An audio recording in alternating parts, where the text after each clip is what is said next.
armsad kuulajad ja vaatajad. Me oleme tervitamas teid saates Paradoks. Tere, kallis Raido. Mul on nii hea meel sinuga teha juba vist 6. saadet.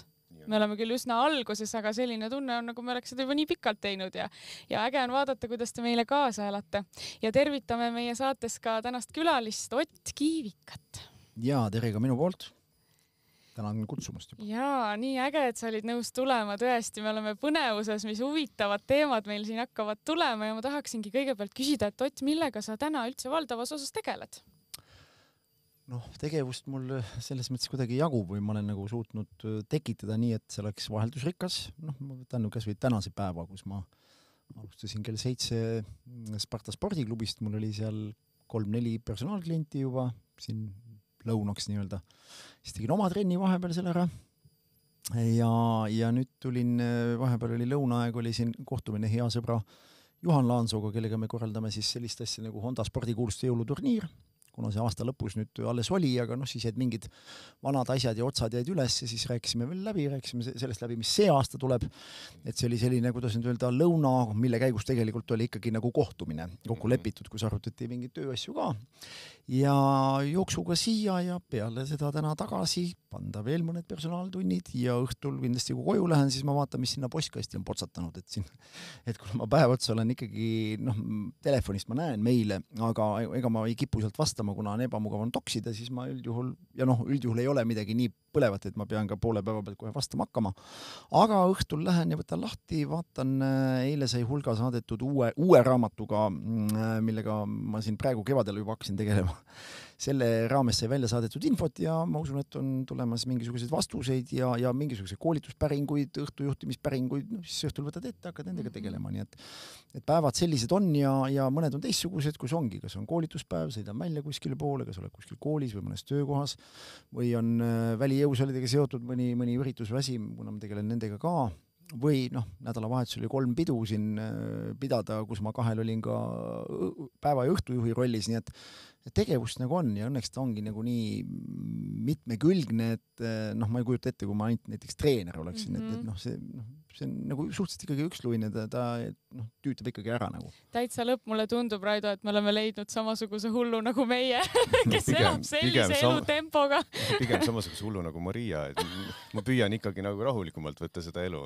See on natuke naljaga pooleks, aga Maria on mind õpetanud küll, et saab ikkagi veel tegusamalt. Ott, aga kui ma kuulan sind, see on ikkagi päris tegus, et kuulen seda ka, et nädalavahetusel ka. Mitte iga, aga tuleb ette või nagu ma ütlesingi, kui nüüd on raamatuprojektid, siis tegelikult nädalavahetus on ainuke aeg, kus mul on aega seda kirjutada, rahulikult võttagi, istuda endale sinna spa-majja maha ja lihtsalt hakata kirjutama, et või on nädalavahetusel lähetused, ma tulin just Madridis siin üle-eelmine nädalavahetus, see nädalavahetus olid need peod juhtimised võtsid ära, aga enne seda ma olin 3 päeval lähetus Madridis, kuna ma olen ka Euroopa ja Kulturismiliidu maailma juhatusse kuulun, siis on oma moodi väljasõidud jälle, siis sõidad sinna, oled 3 päeva Madridis, tuled tagasi, siis põhimõtteliselt nädalavahetus jääb ju vahel. Nädalavahetusel sa teed ka tööd, seepärast sul on koosolekud, sul on seal õhtused mingid istumised, kus sa arutad mingisuguseid asju, kuhu suunas see kulturismi ja fitness ja maailmas üldse liigub. Ja siis kogemata siis esmaspäeva sa tead, et kell 7 on sul tööpäev hakkab pihta ja kui sa püha õhtul potsatad seal kell 10, 11 või kell 12 potsatad lennujaama, siis ega see nädalavahetuseks on seda palju nagu nimetada. Aga on tunda, et sa oled täiega keskmes, sa oled kohal. Sa oled õnnelik selle juures, mis sa teed. Ja sa oled tegus, et kuidas sa oma jätkusuutlikkust hoiad? Ma hoiangi selliste tegevuste ja selliste inimestega tahan ennast ümbritseda, kus mul on hea olla. Ütleme, et tõenäoliselt ma olen oma elujärgus jõudnud sellisesse faasi, kus ma ei pea istuma ühegi laua taga, kus mul on ebamugav olla. Et sa valid seda, aga sa valid seda niimoodi tunnetuse põhjal ja kui ikkagi ei sobi, siis sa seda enam ei vali uuesti. Jaa, ongi. Ma kohe ütlen osa asju, mida ma olen küll ka kutsutakse, et tule ja hakka seda juhtima või kuulu sinna juhatusse või ma ei tea kuhu iganes veel. Aga siis sa lased nagu peast läbi ja hakkad mõtlema, et ma ei tea, kas see teeb mind nagu õnnelikumaks rohkem. Tegelikult ei tee. See on jälle mingi lisakohustus, mingi vastutus, kas mul on seda vaja. tegelikult selgub, et ei ole, et neid tegevusi on niigi piisavalt ja siis ma kuidagi proovingi ümbritseda selle päeva nii, et see on nagu küll tihe päev, aga ta ei ole nagu vaimselt nii kurnav, kuna ta sisaldab erinevate inimestega kohtumisi. Need inimesed ise, isegi tegelikult treeningusse tulevad, seal on ju tippjuhtidest, advokaatideni, seal on lihtsamatest inimestest kuni arstide ja asjadeni, sul on nagu huvitav olla, sest see, kes räägid ju muudel teemadel ka, kui lihtsalt, ma ei tea, palju sinna kangiline ketted panna, et ikka küsid, kuidas nädalavahetus läks, millega tegelesid enamuse elu mõtet paremini, kui ta võib-olla enda kaasa tead. ja aga samas on kuulda siin seda, et sa oled valinud selle, mis sulle sobib, mis sulle hingelähedane on, mis sulle meeldib, mis hoiab sind tasakaalus ja kas sa kunagi väsinud ka oled siis või? Ikka väsid, sa mingil hetkel ikka väsid, aga siin ongi õnneks ma olen ka võtnud niisuguse päevi, kus ma nagu vaatan, et okei, et kui ma ikkagi ka siin 3-4 päeva tuled kell 5:30 üles, siis ja päev jookseb õhtusse, et sa lihtsalt lähed ka seal 11:30-12 magama, sul kogu aeg väike unevõlg sealt ikkagi tekib. Aga on päevi, kus ma näen, et ma jõuan 8 on mul asjad tehtud, lähed koju, vaatad, okei, viskad tunnikeseks pikali, pikutad, tuled ülesse, samal päeval hakkab teine päev, siis jõuadki teha muid asju, mis siis võib-olla on vaja teha, et ega seda aega nagu selles mõttes tuleb ka niimoodi võtta ja kui oled väsinud, siis mingi päev ongi, jätan trenni ära, selle asemel võib-olla lähen pikutan natuke ja saad selle energia, et ma ei ole ka niimoodi pannud, et ma pean nüüd hommikust õhtuni tegema ja ma pean nädal lõpuni vastu pidama. Et sa oled ikkagi hetkes ja võtadki nagu päev korraga, ja ma saan ka aru, et iga päev ei ole seda energiat, et eile oli ka, mul oli siuke hull päev oli, aga mõtlesingi täitsa lõpp, kus sa ühe päevaga suudad nagu käivitada asju nagu, et nii neid uusi raamatuprojekte kui asju, kui leppida seal võistlus, kuna ma korraldan ka sellist suurt rahvusvahelist võistlust korra aastas, 250 sportlast ja 2 päeva käib siin Mürgel, ka selline juba Baltimaade suurim kulturismi fitnessiüritus, mida ma promootorina korraldan. Juba seal, mis kujundused, mis asjad, mis hetkel mingid asjad töösse nagu, et sa pead hakkama varakult juba pihta, aga kuidagi nagu seal on ka vaja mingit tõuget, kuna sa tegelikult tead, et mingist oktoobri ürituses käib jutt, aga me oleme täna jaanuari lõpus siin, et tegelikult ma võin sellega, ma ei tea, 1 või 2 pärast ka tegeleda, midagi tegelikult ei juhtu, aga juba mingi päev tuleb see tunne peale, et tahad tegeleda ja siis sa tegeled nagu. Vaata, millise kergusega ta räägib sellest kõigest, see on nii imetlusväärne, hästi äge. Ja ma küsin selle küsimuse, mida ma tahtsin küsida siia tulles, mõtlesin. Tahe sinu jaoks ilmselgelt, nähtavalt, täiesti sõna otseses mõttes, sa oled oma tahtega kontaktis. Tahtega tegutseda on ju. Sest inimene, kes ei ole tahtega kontaktis, ta ei suuda järjepidevalt ka enda keha niimoodi vormida. See on ilmselge. Ühel hetkel see katkeb see tahe ja siis seda ei juhtu. Et kuidas sina enda jaoks oled mõtestanud tahte? Mis asi see tahe on? Kui ma selle peale, ega ma ju ka nüüd iga päev ei mõtle, me kirjutame küll siin võib-olla tahte jõust mingil kujul ja ma olen selle kohta ka lugenud, aga tahe kui selline, väljendab ikkagi mingit soovi, mingisugust, ütleme ikkagi soovi midagi kas saavutada, kogeda, midagi, mis pakub mingi emotsiooni, mis iganes kujul, nagu loodetavalt ikkagi positiivsel kujul, sest ükskõik millise teekonna inimene ette võtab, on see spordis mingi pingutus või äris mingisugune projekt või asi, mis paneb silma põlema, siis tegelikult selle soovi ja tahte taga on ikkagi, me näeme üldjuhul ju õnnestumist. Vähemalt soovime näha õnnestumist, eks ole. Ja see õnnestumise juba see faktor nagu on see käivitav, ka selle tahte käivitav jõud, kui ma nüüd niimoodi proovin nagu mõtestada, et miks ma neid asju ette võtan ja kõige huvitav oli see, ma rääkisin hommikul hea sõbra Tarmo Hõbega, kes veab T1 ja on selles mõttes minust veel pika puuga oma tegemiste sees, et vaadates palju selle mehe päeva nagu tegevusi jagub ja kui mitmekülgsete asjadega ta tegeleb ja kui suurte asjadega. Siis arutasime ka hommikul oligi, treening oli käimas ja mõtlesin, et talle täitsa lõpp, teil oli ka selline päev nagu paned nagu 12 tundi, tõesti, põhimõtteliselt ilma mingi pausita, söögipaus seal on, aga siis oled ka võib-olla mõttega mingite asjade juures, eks ole, et aju nagu tegelikult ei puhku selle ajal.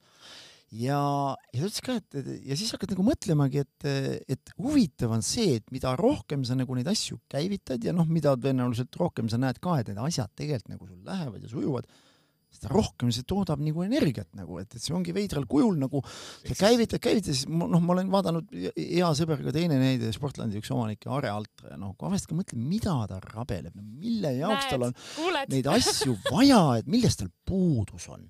Päris ausalt, mõtlesin, ütles, mina ei tahaks siukest vastutust, mingi 2500 töötajat sul vastutad tees ja krabad mingeid asju, sa saad aru, et seal ei ole lõpus küsimus, et ma ei tea, kas sul on pood rohkem või vähem.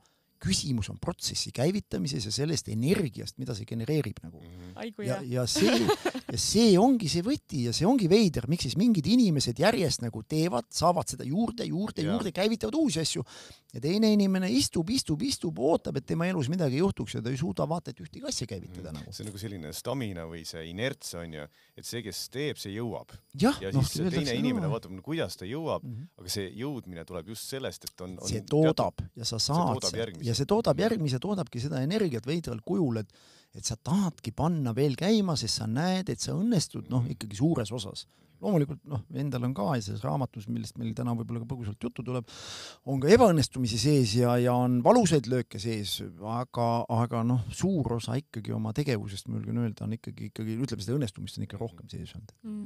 Ma olen kuulnud ja näinud siin järjest rohkem, et sa tegutsed, koolitad enesearengu valdkonnas tegelikult, kui nii võib öelda, et sa mõtestad lahti seda enesejuhtimise protsessi hästi palju.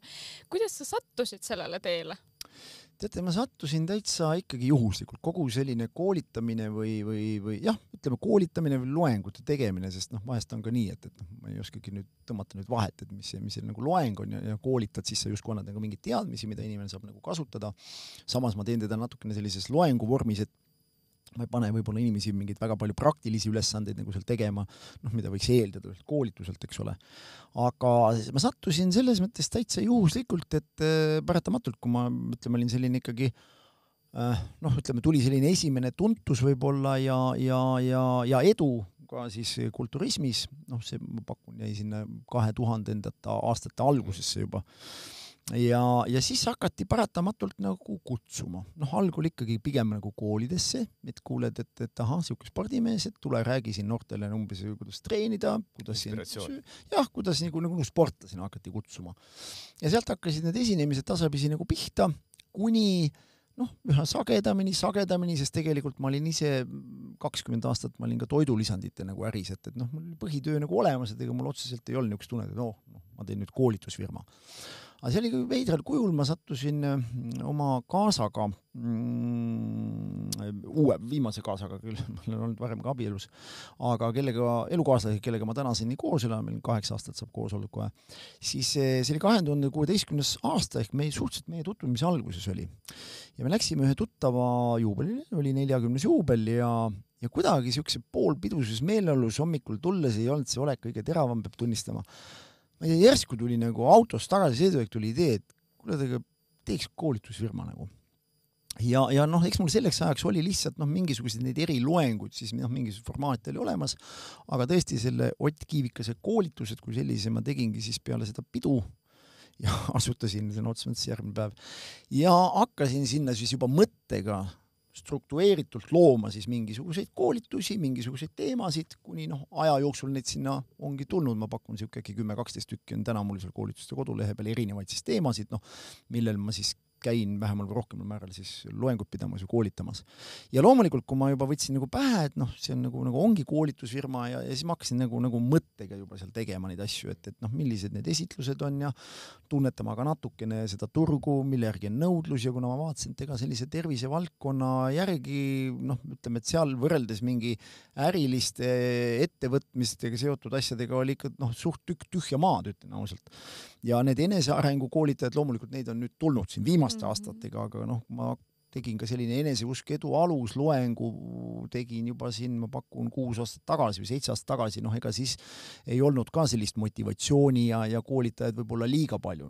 Nii et kuidagi niimoodi ja üha rohkem hakkas nagu meeldima ja veidral kujul, kui ma nagu mõtlesin, et ma hakkan seda mõttega tegema, hakkas ka neid tellimusi ja koolitusi tulema nagu tunduvalt rohkem. Just ma tahtsingi küsida, et ilmselt said ka tagasisidet, mis andis märku sellest, et nõudlus on olemas, aga huvitavalt käis jälle läbi see, et oli pidu, peo järel tuli mõte, järgmisel päeval asutasin ettevõtte ja tegelikult hakkas oli järgmisel päeval või? Laias põhimõtteliselt ja hakkas jälle see edu ennast lahti rullima. Ehk siis, et sa võtad selle ikkagi ette, mis sinu jaoks on hingelähedane ja jälle sa teed, oled seal järjepidev ja see järjepidevus toob sulle selle nõudluse. võib öelda, ja samal ajal sinu väärtuse pakkumise nendele, kes seda soovivad ja vajavad. Ja eks ta ajas on ka nii läinud, et mul on naljakas lugu ka, et ma olen vist ühe korra tellinud reklaami. Noh, selle, mis siis nüüd saab 8 aastat saab firmal, ma olen ühe korra proovinud siis koolitusfirmale tellida reklaami, et lihtsalt vaadata, mis siis juhtub, nagu, et kas see töötab ka või ei tööta. Nagu. Sest tegelikult täna tõesti need koolituspäringud ja kõik need asjad, need kuidagi ise kuskilt tekivad, aga kui see kuskil on, ma ikka tavaliselt, kui ma kohal lähen, küsingi, et kust te siis teadsite, miks mina siin olen, miks võib-olla keegi teine ei ole. Kuule, aga see soovitas. Seal ma kuulsin siin 4 aastat tagasi seal rääkimas. Ja tegelikult nad täna tulevadki sellise orgaanilise tegemisega, et kui sul teed midagi hästi, alati jääb kellegile see kuskil seal seltskonnas meelde, kes siis räägib selle edasi, kes istutab kellegi teise pähe mõtte. Ja niimoodi täna need tõesti tulevad ja ma mäletan just, et oli vist, ma arvan, täripäevast, helistati, neil oli tulemas selline juhi abide mingi erileht, terve leht, mõistliku hinnaga ja midagi väga kulukat. Ja mõtlesingi, et tead, ma panen selle reklaami sinna vahele ja vaatan, kas vähemalt üks koolitus tellitakse ka või. Kui sa nagu tellid terve lehekülje reklaami kuskil äripäeva vahel, sihtrühm on ju õige, ei telli kuskil, ma ei tea, lihtsalt Õhtulehe vahel nagu ei ole kuskil surmakuulutuste vahepeal sul see. Aga sa tellid ikkagi justkui nagu seal, kus inimesed ikkagi loevad või mingid juhid loevad, kellele potsatab see, et nad siuke on. Tagasi oli 0 täpselt. Okay. See tähendabki seda ja loomulikult, kui helistati hiljem ka, siis ma ilusti ütlesingi, kuulge, vaadake, et ma nagu, inimesel vaata, kes müügiinimesed on ka toru otsas, ega ma ei ole kunagi ütlen, kuule, mis sa siin helistad või ära rohkem teed. Aga viisakalt ütlegi, näete, proovisin korra ära, tulemus on 0, et te ei saa ju mulle garanteerida, et ma tegelikult saan. Te müüte ka mulle lootus piltlikult öeldes või hüpoteetiliselt ütlete, et sa saad klienti, aga tegelikult keegi ju reklaamimüük on selles mõttes ongi pull, et keegi sulle tulemust ju tegelikult ei garanteeri, kes ütleb, ma ei tea, osa küll väidavad, et raha tagasi, kui sa ei saa, aga elu on näitanud, et minu kogemus, ma olen oma elus ikka reklaami ettevõtjana 25 aasta jooksul, vist ei ole kanalikust, nagu ei ole ostnud ja päris sellist toimivat asja, kus ma ütlen, pagan küll, et sealt tuli korda, ma ei tea, 3 tagasi selle eest, mida me maksime, ma ei ole veel näinud. Eks see turundus ongi selline katsetamise asi üleüldse. Sa tahtsid küsida, mul on ka üks hea küsimus praegu just olemas, aga küsi sina. Küsi sina enne ja siis ma küsin, ma jätan selle meelde, sest see on oluline küsimus. No küsi sina siis. Meie saate nimi on Paradoks ja on paradoksaalne hoida ennast ühtpidi nii-öelda austatuna, aga teistpidi mitte meeldida püüda. Et kuidas sa selle enda tasakaalu paned, sest ma jälgin, sa praegu ka, et sa ei püüa meeldida. Sa ütled otse välja. Aga sa oled teistele meelepärane. Sest sind tellitakse ja sind kutsutakse. Kuidas sa selle saavutad? Sellepärast, et ma ei näe, et sa püüaksid ennast tõestada. Eks ma olen spordist pidanud nii palju tõestama, et ma täna tõesti ei võta nagu, kuidas nüüd öelda, mingisuguseid asju, et ma pean veel pingutama, et inimesed tegelikult saaks aru, et mul on kas mingid võimed, oskused, kogemused, mis iganes, eks ole. Et ma nagu teen ja tegelikult ma olen proovinud võib-olla, mitte võib-olla, vaid ma olen proovinud olla lugupidav. Ükskõik, vahet ei ole, kas me räägime täna siin või kõige lihtsam näide. Enne seda, kui ma siia tulin, väga eluline intsident, igalühel võib juhtuda. Läksin sööma. Ja hästi selline, praegu tänavad on libedad ja sellised hästi ebamugavad ja parkimiskohti on ka täpselt nii, kui ta on, eks ole ju. Sõitsin toitlustuskoha ette, seal kohad olid kõik täis ja nägin, et üks auto vabastas koha ja jäin ootama ilusasti, et auto tuleb välja, sõidan natuke edasi ja lasen tagurpidi siis sinna sisse, et pärast oleks mugav välja sõita. Mõeldud tehtud, lasin siis auto sinna edasi, panin suunatule sisse, andes märku, et ma tahan sinna boksi keerata. Mida järgmine auto tegi? Tulin naks ja keeras sinna sisse ära. Eks ole, mida sa teed, kuidas sa käitud, eks ole? Alles oli... Mina mäletan, kuidas Peeter Oja käitus. Peeter Oja käitus, täpselt nii. Alles me nägime ka, oli pealtnägijas vist oli üks sõber, kuidas käitus üks asja peale, läks hüppas esiklaasi peale. Viimast peale võid vaadata, pull vana oli, tuli seal karate hüppega maha, mingi täis sego vend. Aga, mis sa teed? Lähed ikka sisemiselt, ma julgen öelda küll, ma ärritusin selle peale, sest mõtlesin, pagan küll, ma viisakusest ootan ja sa lihtsalt teed niimoodi. Aga sa märkasid seda? Ma märkasin ja ma ei jätnud seda ütlemata. Lasin auto ilusasti tagasi, lasin akna ilusasti alla, viipasin sellele sõbrale, kes seal oli ilusti, et ära tulge siia. Ja selle asemel, et öelda, et kuule, et võtta oma auto ja tõmbasid teest minema, selgitasin teile ilusti, näed, et vaata sõber, ma panin suunatule sisse, ootasin, et ma saaks siia tagurdada, et noh, minu arust see ei ole nagu viisakas, mis sa praegu tegid, et hooga lasid, eks ole. Noh, ta ütles, et noh, jah, vist ei ole küll, et ma ei saanud nagu aru ka, kus sa nagu pöörad või teed. Ma ütlesin talle, et okei, et noh, pole hullu, et ma leian siit nüüd mingisuguse järgmise koha, aga lihtsalt järgmine kord ole lugupidavam inimeste suhtes, kelle sama situatsioon on, eks ole. Et noh, ta on jällegi selline situatsioon, kus sa võid minna kohe konflikti. Ja nüüd on teine küsimus, kas sa keerad selle konfliktiks või sa keerad selle kasvatuslikuks. Eeldades, ma ei julge öelda, et see inimene nüüd järgmine kord nii teeb, aga kindlasti ta mäletab seda juhust. Ma arvan, et järgmise parkimiskoha juures, kus ta seisab, ta pagan mäletab seda, et ei ole väga mugav minna kellega akna juurde ja hakata seal veel seletama, isegi kui see vestlus on viisakas, ebamugav tundeda sai kindlasti ja vaata vahest nagu sa ei pea karjuma ega kehtestama ennast kuskil, aga sa võid mõjuda rahul olevana palju hullemini kui teine, kes justkui arvab, et ma karjun ja siis kõik kardavad nagu. No minu arust on kahte tüüpi inimesi, et need, kes äärmuslikult kehtestavad oma piire või siis need, kes põgenevad ära, poevad peitu. Aga võt, et kuidas seda teha niimoodi tasakaalukalt. No, see oli väga hea näide praegu. See oli lihtsalt pull näide, et juhtus täpselt nüüd enne seda, kui ma autoga siia tulin teie siia boksi rääkima, et ja see iseloomustab tegelikult seda küsimust ka, mida sa küsisid, et see on, sa teedki ja ausalt öeldes mind jätab nagu selles mõttes külmaks, mida see inimene pärast minust arvab nagu, et äkki ta arvab must halvasti. Kui ma niimoodi prooviks nagu mõelda, väga keeruline oleks, tõenäoliselt ma ei saaks uksest väljagi minna, eks ole, aga ma proovin endast jätta piisavalt väärika mulje, need inimesed, kes kokku puutuvad, nad ei lähe ära ja mõtle, et ma ei tea, ma arvasin, et see nagu mingi normaalne mees on, tundub, et see on täitsa totakas nagu. Et ma vähemalt proovin teha seda niimoodi. Ja see ongi see põhimõte võib-olla, mille järgi ma siis elan või olen või ennast üleval proovin pidada. Kui te küsite, kas elus ei ole olnud libastumisi, on küll olnud, aga ma olen lihtsalt proovinud õppida nendest nagu. Et kes vaatavad võib-olla seda Paradoksi podcasti esimest korda, siis me esimeses saates rääkisime ka lähemalt nendest paradoksidest, et inimene, kes valdab paradokse nagu enda kasuks, ta elab ägedamat elu ja ma kuulen siit seda, et see ongi selline, on kaks äärmust, on kaks polaarsust ja kuidas panna need niimoodi oma elus toimima, et sellest sünnib midagi ägedat ja siit on seda kuulda. Et seda tahakski siin järjest välja tuua ja seda ma panen tähele, et sa valdad. Ja see on teatud mõttes keskmes olek. Keskmes olek niimoodi, et sa oled, vaat see oli huvitav, mis sa ütlesid, kaks sõna. Sa oled lugupidav, aga samal ajal enesekindel. Need kaks käivad nagu käsi käes väga ilusasti. Jaa, aga see lugupidamine ja ka enesekindlus saab tulla sisemisest rahulolust. Kui sa oled paratamatult, ei ole ise enda kehas rahul sellega, mis on. Võib-olla vaimselt segavad mingisugused asjad, mingid hirmud, mingisugused asjad, siis on väga raske ka enesekindel olla.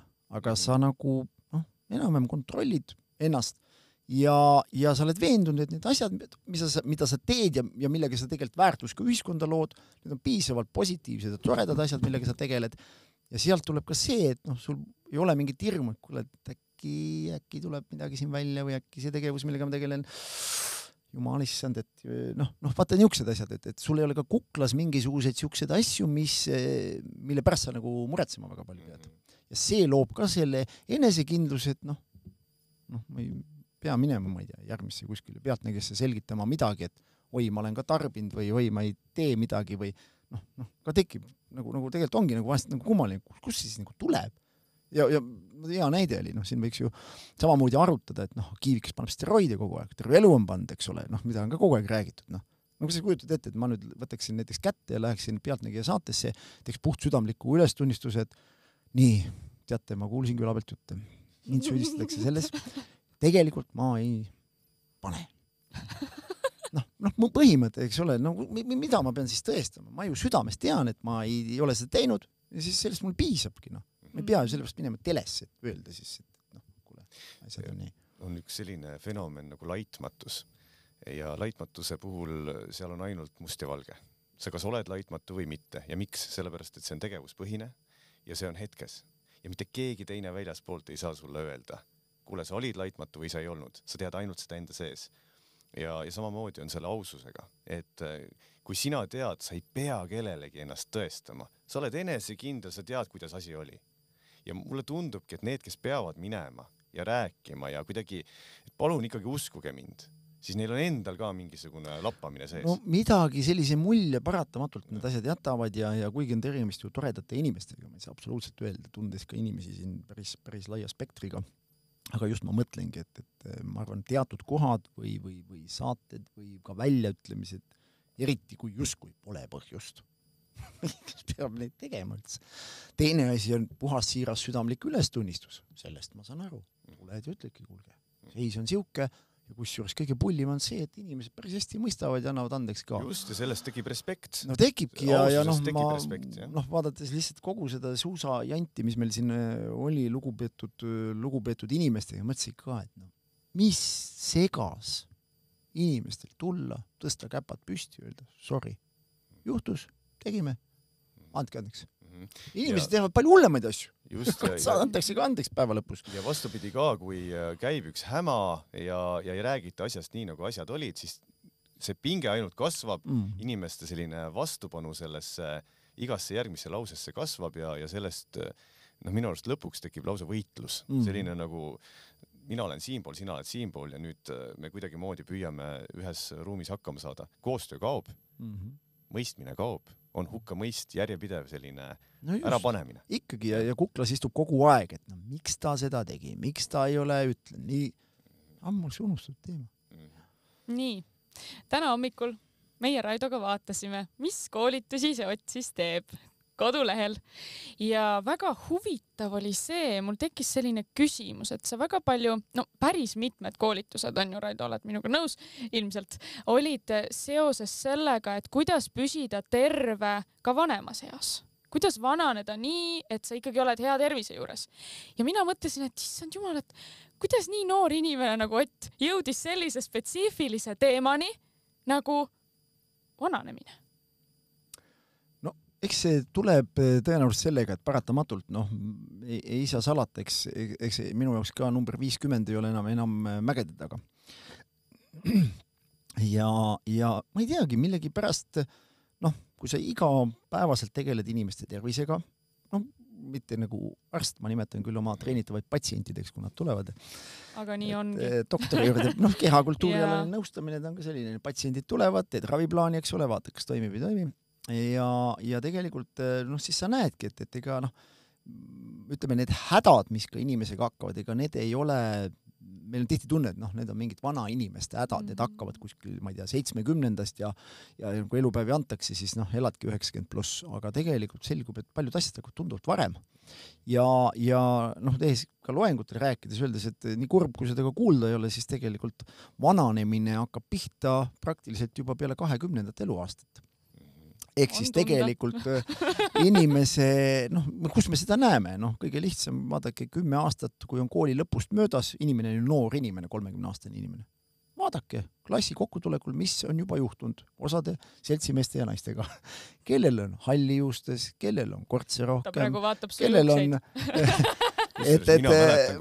mõnel on pea paljas juba selle aja peale, juba näeme, keha deformeerub juba tasapisi, aga need on juba, ütleme, sellised algelised vananemise sümptomid, tasapisi juba rakkude eluga teatud kujul juba nii-öelda, juba saab otsa, ütleme niimoodi. Ehk siis selle nagu teadvustamine või teadvustada andmine, et mida teha nii, et sa oled ikkagi sõiduvees edasi, mitte ei ole selle ohver nii-öelda siis.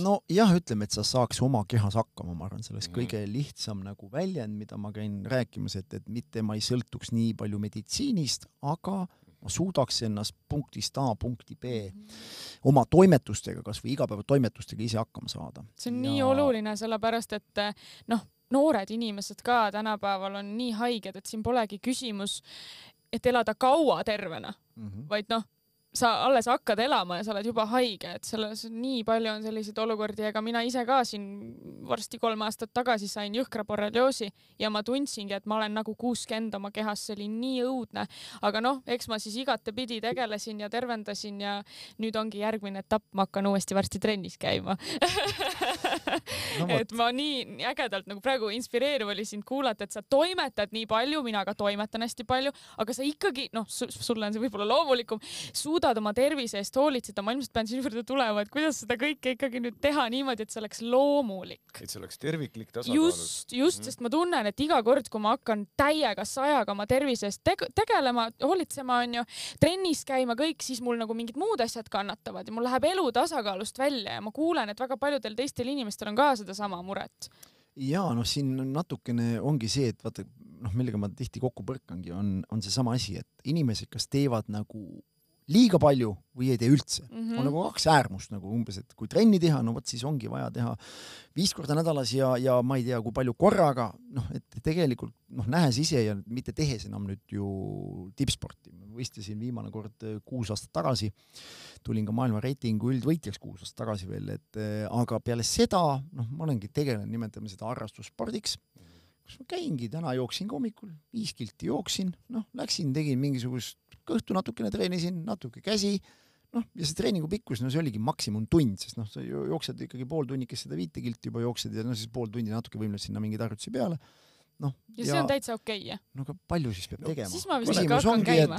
Et kui sa, ja siis sa vaatadki see intensiivsus treeningus on ka, et ma ei tee pikki puhkepausi, ma teen kuskil seeria ära, lähen kohe teen peale, ma ei istu seal telefonis, ma ei võta isegi telefoni kaasa, kui ma treenin.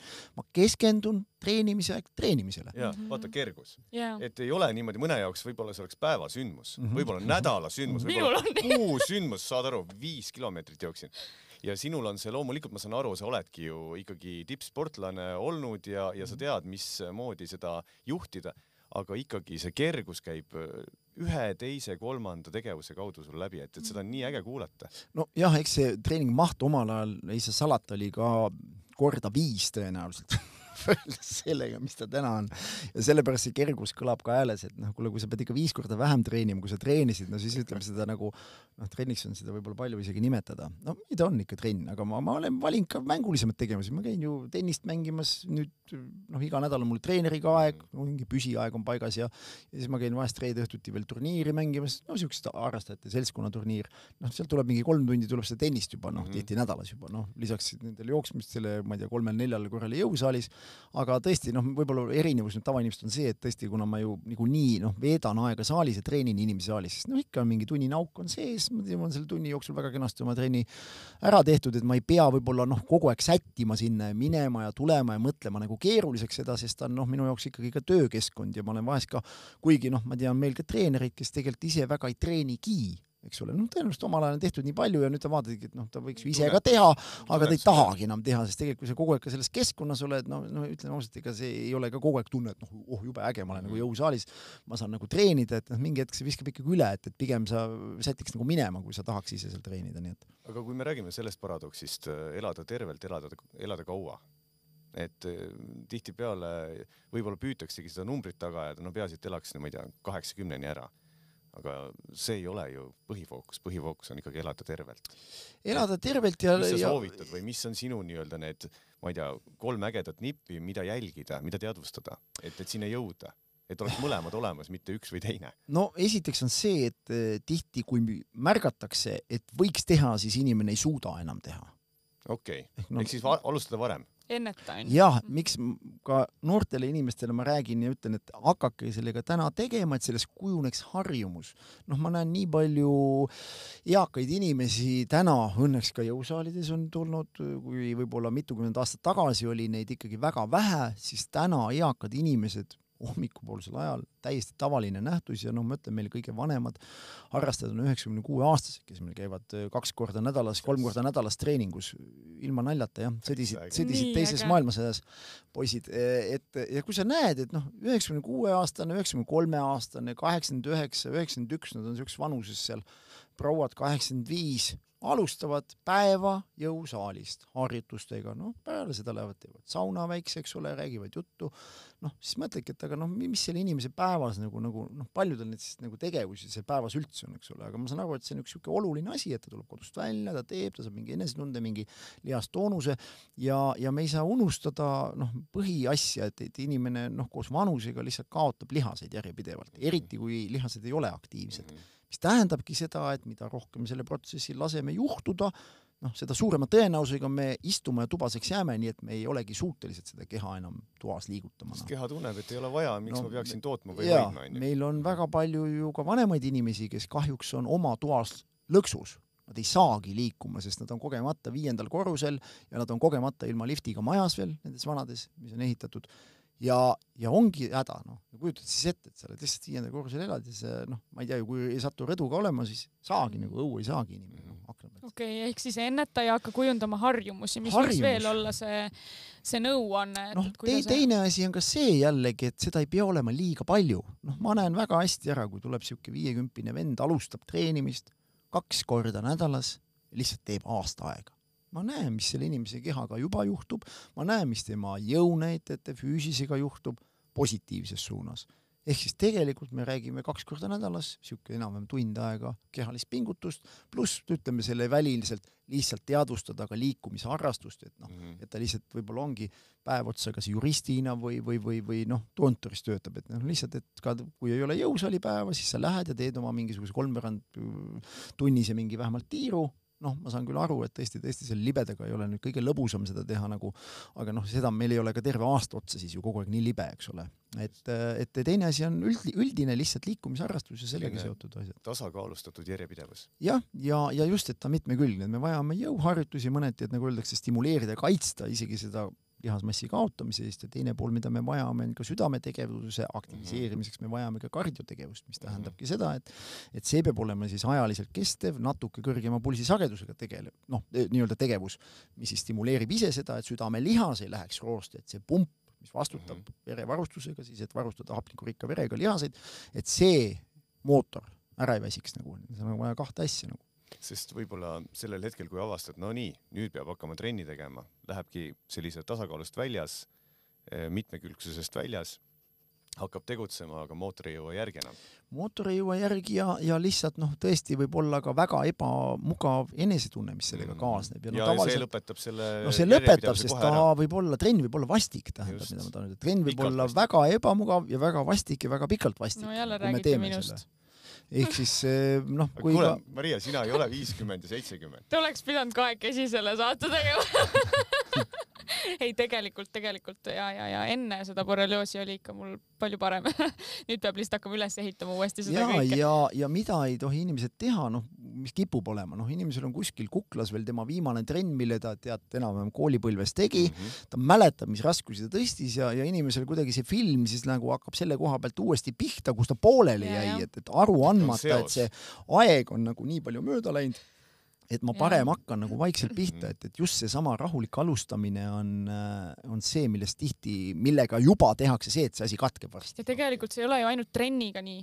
Elus kõigega mingi uus asi, mida sa alustad või ka projekt, et olla endaga leebem natukene ja hakata lihtsalt vaikselt minema. Aga ma tahtsingi nüüd, et tooks veel nähtavale selle, mis on see takistus, miks osad inimesed suudavad hakata tegema, ükskõik on see trenn või miski muu. Ja teised ei suuda. Mis on see peamine takistus inimese psühholoogias? Ega ma nii tark mees ei ole, et ma ütleks täpselt ühe põhjuse, aga ma võin eeldada, mis millega sa kokku puutunud oled näiteks? Ikkagi, tähendab, üks asi on ka selline natuke karistamatuse tunne, vaata, kui inimesel ei ole olnud ühtegi tõsisemat terviseriket, siis on kogu aeg ikkagi tunne, et ega minuga midagi ei juhtu.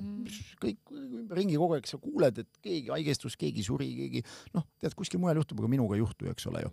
Käisin ja enestunnen ka okei, ja tead, lainega kodust ära jookse, kui mõne ülekilod ongi ja polegi hullu, eks ole. Selline iseenesest mõistetavus, et minul on kõik hästi. Jah, et kui otsest probleemi ei ole, miks ma sellega tegelema pean, siis miks ma pean selle probleemi peas välja mõtlema, et kohe homme see on.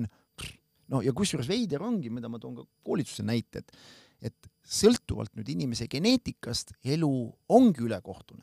Sa võid elada ja väga tervisliku fookuse võtta ja selgub, et hull lugu. Oli inimene, täna ei ole. Mõtled, mis ta siis oli? Ei joonud, ei suitsetanud, tegi sporti, värki, kõik asja. Mis siis nüüd juhtus, tekib küsimus? Siin tuleb geneetika. Ja huvitav ongi, meil on kõigil antud kaasa geneetilise koodiga teatud hulk vigasid.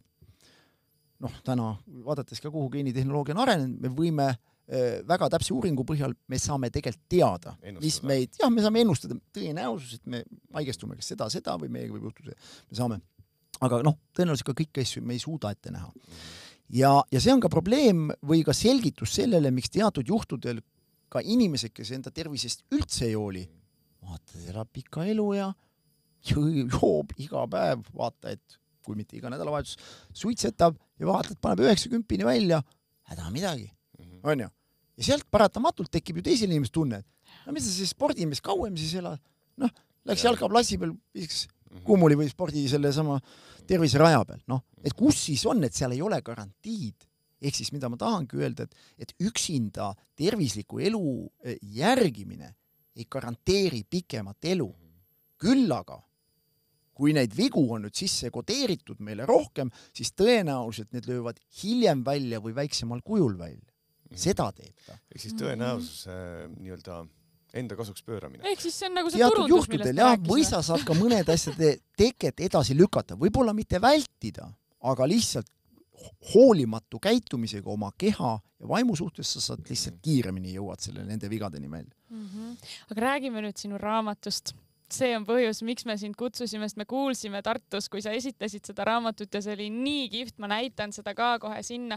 Kuidas nüüd õigem on öelda, kas motivatsioon või otivatsioon? No ta on ikkagi otivatsioon. Otivatsioon, nii geniaalne. Ja siin taga on sul kirjas selline äge lause, et igal ühel meist on potentsiaal. Siia ette sa ütled veel, mulle meeldib konkreetne. Minu sõnum on selge. Igal ühel meist on potentsiaal saavutada suuri asju, kuid selleks tuleb leida õiged vahendid ja viisid. No väga äge. Mis need õiged vahendid ja viisid on? Noh, ma arvan, et selekteeridagi tegelikult välja valdkond, millest te andekad olete. Mis on see, mida te päriselt esiteks teha oskate, mis on see anne, mida lisaks õppides te saate oma maksimaalse potentsiaali välja tuua. Ja see on üks suuremaid asju, kui inimene selle nagu saavutab. Kusjuures oli veider, ma eile õhtul lugesin veel enne magamaminekut ka äsja ilmunud raamat on üks 80-20. Ta on küll vanem raamat vist, aga ta on trükina nüüd kuidagi hiljem tulnud ja seal oli ka tegelikult üks kuskil keset raamatut tuleb selline lause või mõttega täpselt sisse, et leia üles see potentsiaal, mis sul tegelikult on. Et enamus inimesi tegelikult ei vaevugi seda otsima, enamus inimesi lasebki elul lihtsalt kulgeda, nagu ta on ja nad kui juhtub. Jah, kui juhtub, siis juhtub ja kui ei juhtu, ju siis ei ole antud nagu. Ehk inimesed tegelikult ei püüagi ise enda elu kujundada, vaid nad lasevad kellelgi teisel või ümbritsevatel oma elu kujundada.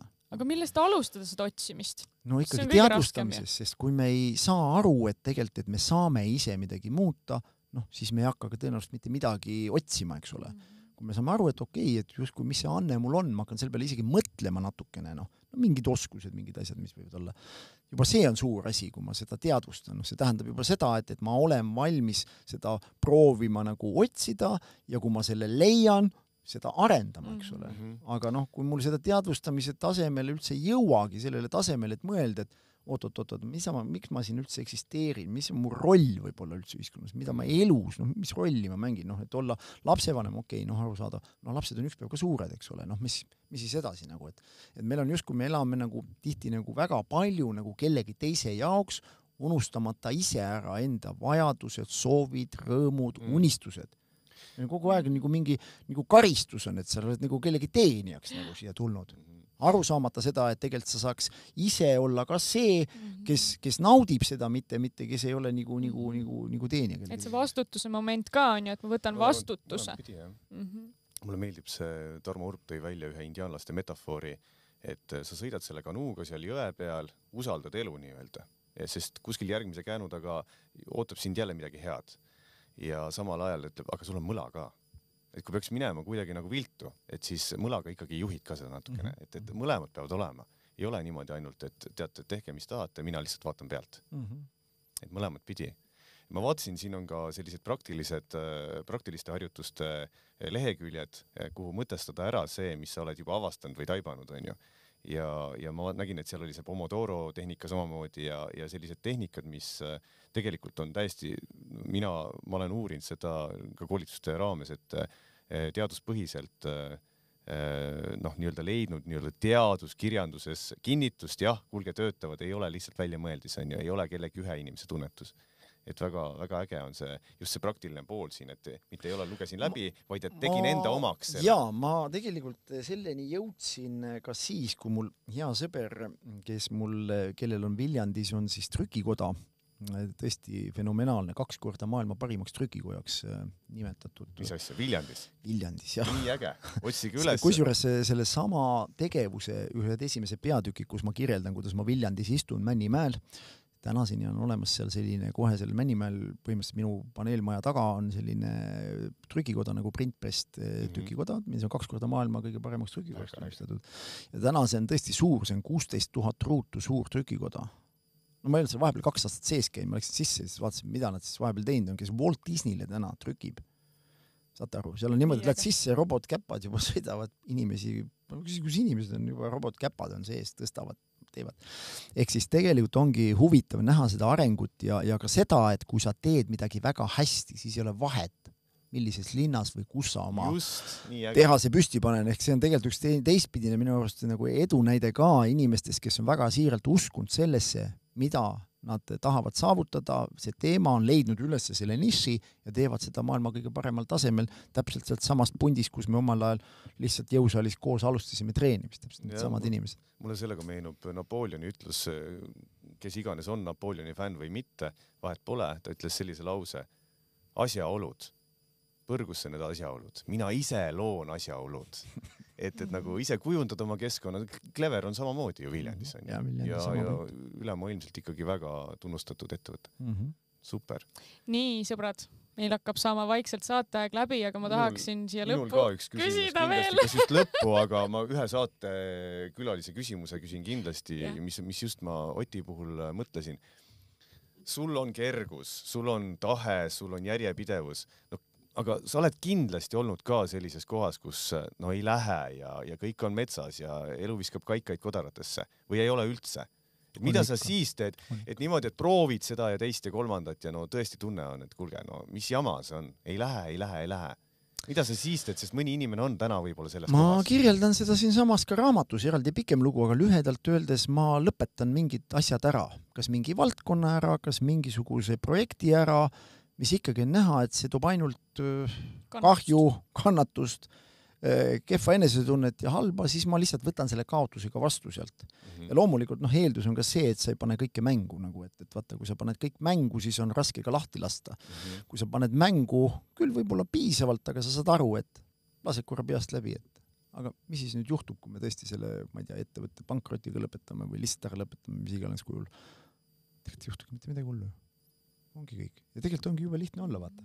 Noh, said aru, et jama, okei, järgmine pannakse asjad lauale, et tõenäoliselt ma nendel tingimustel või selles valdkonnas või kus iganes enam ei lähegi torkima, aga ma ei ela seda nii traagiliselt üle ja ma saangi aru, et see on millegi jaoks hea, sest vabaneb mingi energia, aeg, mingid vahendid, et teha võib-olla midagi muud ja palju meeldivam. Ehk siis saab öelda, et see oli segaja, sa elimineerid selle segaja. Ma elimineerin selle ära, see ma ei proovi kinni hoida, kuigi ma pean tunnistama, et võib-olla ka toidulisent äri, kus ma olin 20 aastat sees, et sealt ma võib-olla mõtlen, et ma oleks võib-olla võinud varem välja tulla sealt, aga ma olen täna ka õnnelik, et ma sealt tulin ka aastaid juba tagasi välja, ja sealt vabanev aeg, energia, ma rakendangi seda uutesse projektidesse ja teen, sest mingid asjad ka ajas ammendavad, et algul on nad huvitavad, aga kui sa võib-olla ka liiga kaua ühe asja peale tegema ja ütledki, et aga ma olengi eluaeg teinud ja meie pere kõik liikmed on seda teinud ja põlvest põlve teinud ja kuidas ma nüüd ära ei lõpeta.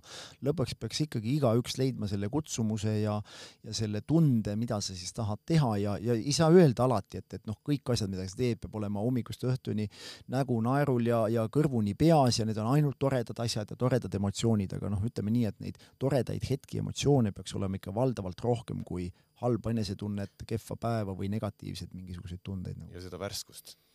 Jah, et ikkagi sa tunned, ei mandu ära. Ja ei mandu ära, et see ei ole kohustus, vaid see on nagu võimalus, et kui sa proovid nagu seda nii ka mõtestada, et see ei ole mingi asi, võid siit turjem pean tegelema, okei, sest ka vabatahtlike tegevustega tihti on nii, et lähed algul raa ja see, ikka mõtled ka, et mida ma siis teen või ma tulin lihtsalt näite, ma astusin ise ka Kaitseliitu siin mõni aasta tagasi, kui see sõjaasi oli ja käisin sõidurõskustuskursused läbi ja ikka oli ka, relvaga, mida rohkem ma nagu olen, seda rohkem ma saan aru, et ma ei tea, kas see relvaga päris iga nädalane vehkimine kuskil metsa algas, see nüüd päris mulle nagu on, aga ma saan võib-olla teiste väärtustega nagu sinna samma panustada. Ja see oligi, nädalavahetusel paluti, tule, pole päevajuht, meil oli tänuüritus väga vahva, väga väärikas.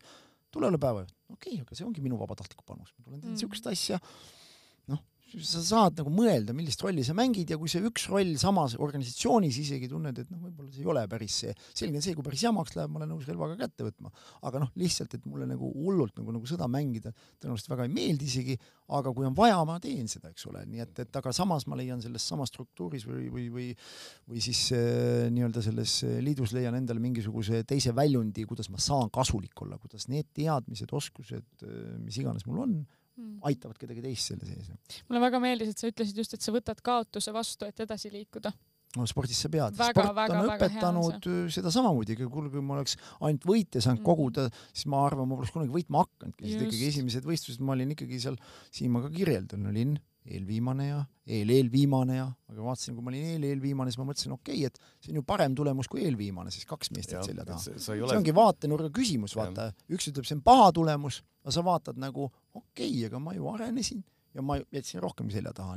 Mulle meeldib ka see, et edu sisse on kirjutatud läbikukkumised ja kui sa ei saa läbikukkumisi ja muudkui ainult edu jookseb, siis tekibki see karistamatuse tunne. Ja võib-olla siis, kui ühel hetkel see läbikukkumine tuleb, siis see on selline, et ei tõuse enam püsti ka. Parem niimoodi, et edu suunas saad liikuda mõlemat pidi. On võite, on kaotusi ja lähen edasi. Väga äge. Nii, aga palun too siia lõppu enda elust üks paradoks või selline paradoksaalne olukord, mis sind väga palju õpetas või edasi viis.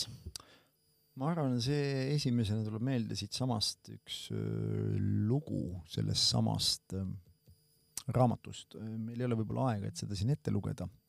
Aga see oli tõenäoliselt seotud Viljandi kutsekooliga, kus ma olin ja ma parasjagu olin praktikal ja praktikal tuli teha igasugused lihtsaid töid ja ma kirjeldan siin võib-olla vähe värvikamalt seda lugu, aga kui ma ikkagi enda, ütleme, kaastöölised olid kaagi, siis ei olnud enam praktikandid, vaid olid ikkagi juba elukogenud mehed. Aga kui ma nagu päev otsa näed, et vend joob nagu pudeli viina iga päev ära ja tõstab seda lauda seal teisel pool otsas, sa oled siin pool, eks ole, mõtled, et sa saad jõusale minna ja see vend tõstab seal teisel pool joob samal ajal viina enam-vähem ja tõstab seda lauda teisest otsast, eks ole, sa sisuliselt näed nagu enda võimalikku tulevikku enda ees. Kui sa ei viitsi pingutada, kui sa ei proovi elus üldse kuhugi jõuda, ei õppida, ei mingil teisel kujul võtta mingit elumuutust ette, siis see oli võib-olla üks, ja kõige veidramal kujul see oli ju nii silme ees olev asi, et sa ei pidanud minema kuhugi avastama midagi, et aru saada, et ma ei tea, et äkki pingutaks või äkki nagu võtaks julguse liikuda Viljandist edasi Tallinnasse, siin on paremad võimalused teatud asjade jaoks. Ehk siis ka selline laudade staabeldamise käigus silmade avamine, et nähes, et ma ei tahaks, ma ei tea, 50-aastaselt olla seal teisel pool lauavirna ja tõsta seda lauda. Ka see teadvustamine teatud hetkel ja see pani mul siis mingil kujul nagu liikuma edasi aru saama, et mul on ju pea, ma olen millegiks enamaks võimeline nagu seda lauda ühest virnast teise tõstma nagu. Et ma arvan, see oli niisugune olukord, kus ma teatud otsused enda peas nagu vastu võtsin. Ja võt, need otsuse kohad võivad olla tegelikult mitte sellised, kus on hästi palju, ma ei tea, ilutulestikku ja hästi suur ja kõva muusika, vaid hoopis just selline mõneti isegi tegevuse käigus trööstitu olukord, kus on kehv film, sügisene kehv film ja sa näed ennast seal samamoodi ja mõtled issand ja sa oled, ma ei tea, 20 kutt pole sedagi ja siis nagu näed, ja kujutad nüüd ette, et 30 aastat sa tuled järjest siia tööle jälle ja loomulikult on inimesi, kes ongi trammidepoost alustanud ja lähevad bensile ka sealt ja tegelikult selgub, et väga tublid inimesed, eks ole, aga ma ei oska nüüd öelda, kas selle inimese päris kutsumus tegelikult ka see oli või ta lihtsalt leppis antud olukorraga, vaata. Me ei tea seda, tõenäoliselt inimene ise teab. Ja, kui tema teab ja ta ütles, et jah, nii on, siis on super ja teisel juhul kahju. Just, ja kui ta oli õnnelik sel ajal, ka ütleb täitsa lõpp, ma tulin iga päev tööle, kuni, ma ei tea, alates kutsekooli ajast sinna trammidepoosse ja olingi silm säras, et ma saangi seda trammi vaadata teha. Ütles maha, see oligi selle inimese unistus ja selle jaoks ei pea kõik unistama ei miljonitest ega kuule lennust ega jumal teab millest, eks ole ju. vahest osaga võlu peitub väga lihtsates asjades, eks ole, eriti kui inimese enda mingid väärtused ja mingisugused asjad ei olegi sätitud. Ma ei ole ka, ma pean tunnistama, kunagi osanud nagu, ma ei tea, mõelda, et oleks mingi meeletu, ma ei tea, suur maja, mingi enneolematu sportauto või helikopter. Heal sõbral Raivo Einal on helikopter ka, eks ole, ma saan sellega lennata. Aga lihtsalt ma ei olegi osanud unistada sellest. Ma istun seal ära, lendan ära, tore oli, kogeda seda, aga ma ei kujuta ette, et ma seda rohkem nagu vajan meeletult. Aga temal on see vajadus olnud, temal on see soov olnud ja tema naudib seda ja see ongi see unistus, mille poole ta siis pingutab ja mida ta realiseerib, eks ole. Nii et igaüks peab selle seest üles leidma, mis teda nagu kõnetab, millisel kujul. No nii et minge nüüd poodidesse, haarake oma motivatsioon, et leida oma motivatsioon. Ja see on, ma arvan, väga hea koht, kus otsad kokku tõmmata. Suur tänu sulle, Ott, et sa tulid. Minu jaoks oli tohutult inspireeriv. Tõesti. Mitu olulist momenti. Üks nendest tõesti oli see, et võib-olla täna on see üks olulise otsuse tegemise päev. Kõnnin lihtsalt ja see tuleb. Jaa, hoidke silmad lahti selles mõttes, et see võib olla tunduvalt lähedam see otsuse tegemise koht või koht, kus võiks otsustada midagi, mis aitab teid elus edasi. Super, aitäh sulle. Ja, suured tänud kutsumast. Oli väga inspireeriv. Aitäh kõigile saate vaatajatele ja kohtume varsti taas. Tšau!